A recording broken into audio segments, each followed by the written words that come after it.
Hi friends, എന്താണ് എല്ലാവരും വിശേഷം? സുഖമല്ലേ?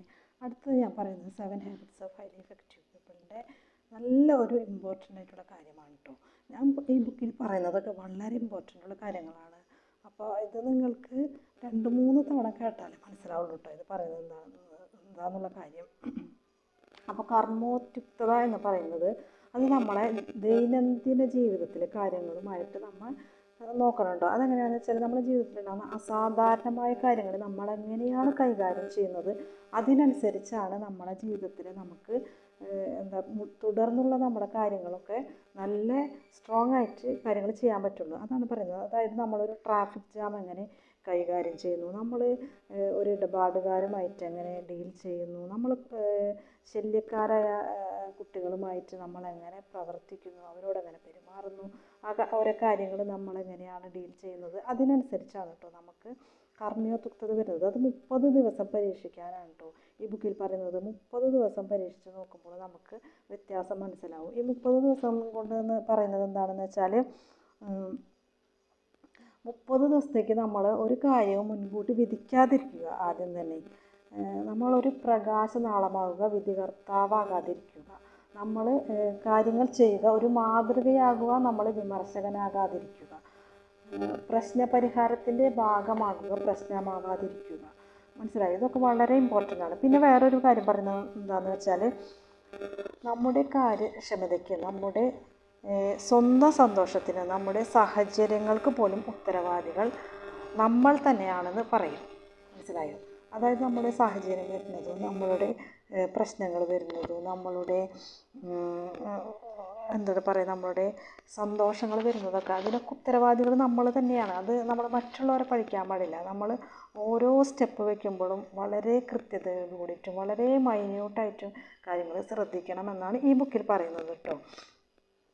പിന്നെ വേറൊരു ഇമ്പോർട്ടൻ്റ് കാര്യം പറയുന്നത് എന്താണെന്ന് വെച്ചാൽ സംതൃപ്തിയുടെ ഉറവ പൊട്ടേണ്ടത് നമ്മളുടെ മനസ്സിൽ നിന്ന് തന്നെയാണ്. മനസ്സിലായോ?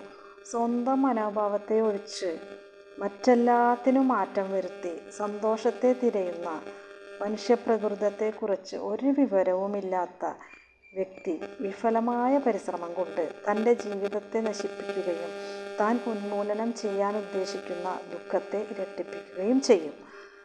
ഈ വാക്യത്തിൽ നിന്ന് എന്താണ് മനസ്സിലായി നമുക്ക് തോന്നുന്നുണ്ട്? അതായത് നമ്മളുടെ സന്തോഷത്തിൻ്റെ ഉറവ പൊട്ടേണ്ടത് നമ്മുടെ ഹൃദയത്തിൽ നിന്ന് തന്നെയാണ്. അത് ശരിയല്ലേ? നമുക്കൊരു സന്തോഷം വരേണ്ടത് നമ്മുടെ ഹൃദയത്തിൽ നിന്നല്ലേ. മറ്റുള്ളവരെ നമ്മളെ സന്തോഷിപ്പിക്കണം നമ്മൾ വിചാരിച്ചാൽ അങ്ങോട്ട് കാര്യമില്ലല്ലോ.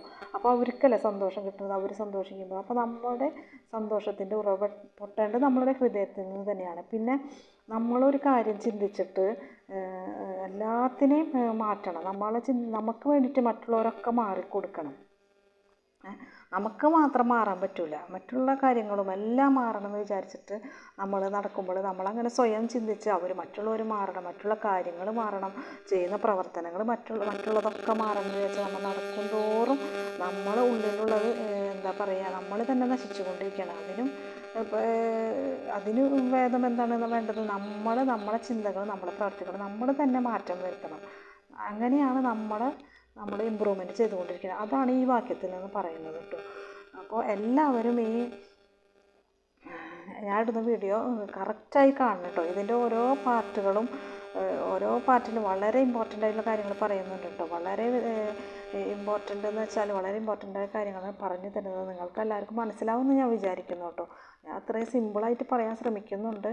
അപ്പോൾ എൻ്റെ വീഡിയോ കണ്ട് എല്ലാവരും സപ്പോർട്ട് ചെയ്ത് കമൻറ്റ് ഇടണം. നിങ്ങളെ കമൻറ്റിലൂടെ എനിക്ക് മനസ്സിലാവുള്ളൂ നിങ്ങൾക്കിത് എത്രത്തോളം ഉള്ളിലേക്ക് മനസ്സിലാകുന്നുണ്ടെന്നും ജീവിതത്തിൽ പ്രാവർത്തികമാക്കാൻ പറ്റുന്നുണ്ടെന്നുള്ളതും. അപ്പോൾ എല്ലാവരോടും ഒരുപാട് നന്ദി.